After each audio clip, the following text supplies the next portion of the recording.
araw, ako si Maria Luisa Sibida Rivera, Master Teacher ng Tibagan Elementary School, Division of Bulacan, Region 3. Ako naman si Yolanda Piñalosa, Master Teacher, BEIS Coordinator ng Lagro High School, Division of City Schools.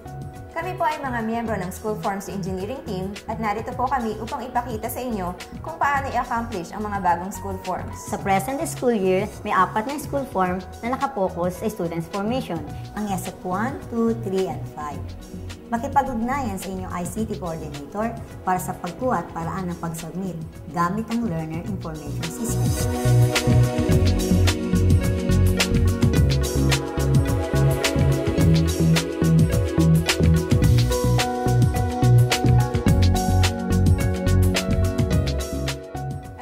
Ay para sa school register.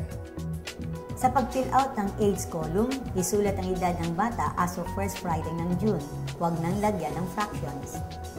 Sa column ng name of parents, isulat ang buong pangalan ng ama kung hindi niya kapareho ang apelyido ng bata. Ang name ng guardian ay pipill out lamang kung ang bata ay wala sa pangangalaga ng mga magulang. Isulat sa remarks column ang sitwasyon ng bata na naayon sa direksyon na nasa ibaba ng form.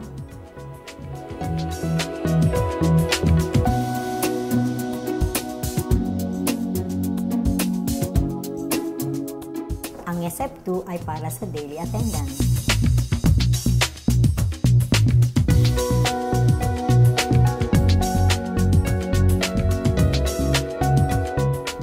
Kung buong araw pumasok ang bata, walang isusulat sa box.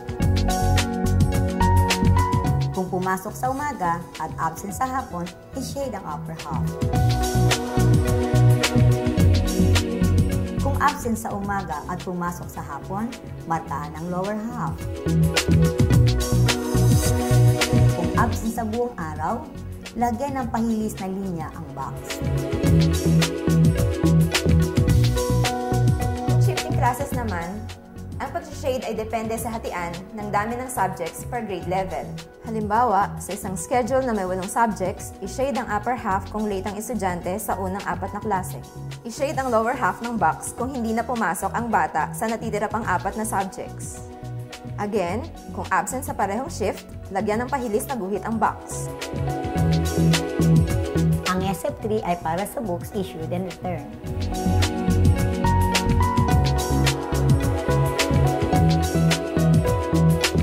Ang pinakamahalagang i-note dito ang mga dahilan kung bakit hindi na ibalik ang libro at kung anong kaukulang aksyon na ginawa ng guro. Nasa baba ng forms ang mga codes.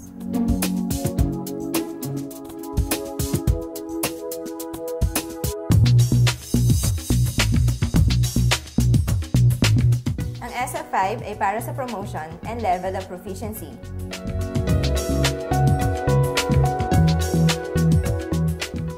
General average lamang ang inilista dito. Ang column ng incomplete subjects ay para lamang sa mga bata under the K-12 curriculum.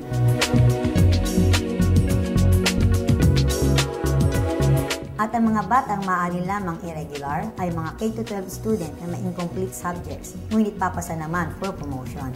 Sa pag-note ng back subjects, ang mga naipasa na ay isusulat sa column na completed as of end of current school year. Ang mga hindi pa na-complete ay ilalagay sa incomplete subject as of end of the current school year.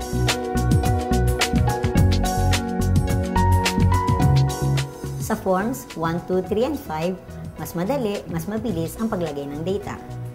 At hindi na rin uulitin ang pagsusulat ng mga permanent data like LRN and name of students dahil ito ay automatic na mag-generate through LIS.